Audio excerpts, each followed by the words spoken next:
Attorney General Anil Nandlall today made submissions on government's behalf to Acting Chief Justice Ian Chang on its motion to restore finances cut from the 2012 budget. A junior release states that Minister Nandlall pointed out that while the facts of the budget are not in dispute, the sole issue to be determined is whose interpretation of the Constitution is accurate and whose is not. According to Attorney Deborah Baca, who is representing opposition leader David Granger, the second named respondent, the submissions made by the Attorney General do not have merit.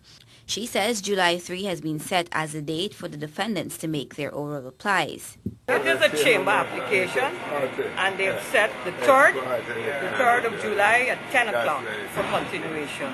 Anything you can tell us about what happened?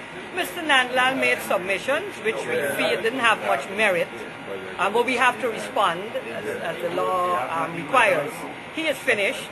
It is for the 3rd for us to reply. Representing the Speaker of the National Assembly, Kemraj Ramjatan, argued that the motion is a bypass mechanism that will permit the executive to raid the contingency fund through the judicature of what it could not procure through the legislature.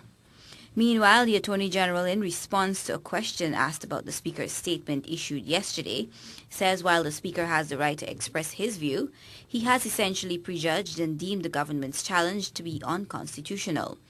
I am a little more concerned by the fact that he has essentially prejudged matters which are sub judice.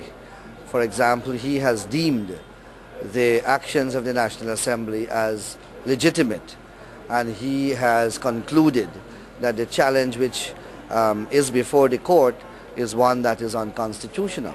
Those are the very issues which the court is seized with, and therefore